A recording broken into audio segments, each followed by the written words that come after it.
Halo Sobat Psikologi, pada kesempatan kali ini kami dari kelompok 6 akan ngenalin kalian sama poligraf. Apa sih itu poligraf? Ikutin terus ya. Pengertian dari poligraf. Poligraf adalah sebuah mesin yang merekam perubahan fisiologi seseorang berupa detak jantung, tekanan darah, pernapasan, dan kulit yang apabila terindikasi berbohong, maka detak jantungnya akan meningkat, tekanan darahnya akan naik, ritme pernapasannya akan berubah, dan bulir keringatnya akan meningkat. Orang zaman sekarang sih biasanya nyebutnya lie detector. Lanjut ke sejarah poligraf.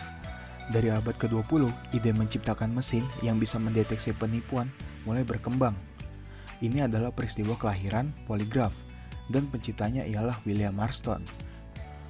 Dia menciptakan kurva penipuan berdasarkan pengukuran tekanan darah yang berbeda. Namun sayangnya, hal ini masih belum disetujui dan tidak diakui oleh komunitas ilmiah. Lalu berlanjut kepada John Larson yang merupakan psikiater dan polisi dari Berkeley. Dia menambahkan irama pernapasan pada poligraf dalam maksud untuk meningkatkan akurasi hasil dari poligraf ini. Dan pada tahun 1924, poligraf mulai digunakan dalam penyelidikan polisi. Lalu pada tahun 1924, poligraf mulai digunakan dalam penyelidikan polisi. Namun, untuk sampai ke poligraf saat ini, poligraf menengah harus menjalani retouching yang ditambahkan oleh Leonard Killer. Dengan cara ini, variabel terukur baru yang ditambahkan ke yang sebelumnya adalah konduktivitas elektrodermal.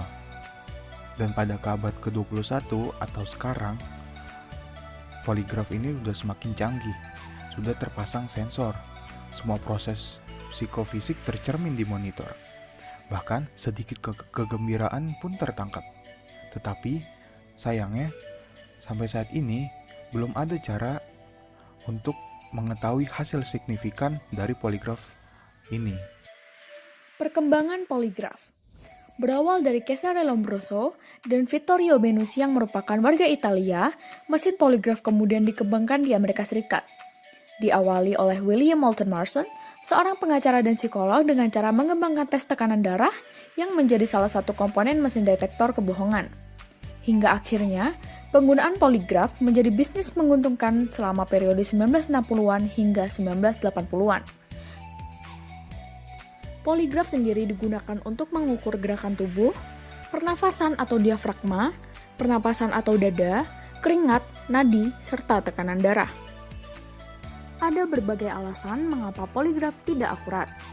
Kelemahan pertama adalah landasan teorinya tidak cukup kuat yang mengakibatkan tingkat validitasnya diragukan. Hasil riset para ilmuwan dari The National Research Council 2002 menyatakan landasan teori pemeriksaan poligraf lemah 81 hingga 91%. Di samping respon fisiologis, penyebab lain mengenai tingkat akurasi adalah mesin poligraf tidak mampu secara objektif mengukur tingkat kebohongan orang yang diperiksa.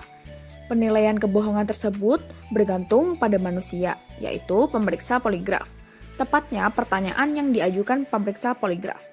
Sehingga respon fisiologis yang dihasilkan sebenarnya berasal dari koneksi antara pemeriksa poligraf dengan orang yang diperiksa.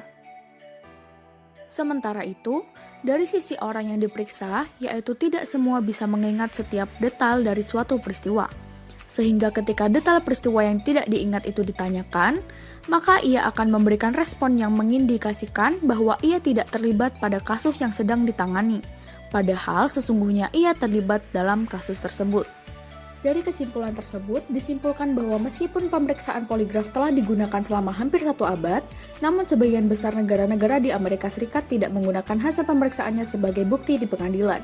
Dalam praktiknya, sebagian besar orang yang melakukan pemeriksaan poligraf merupakan aparat penegak hukum dengan basis training singkat tentang poligraf yang tidak terkoneksi dengan universitas.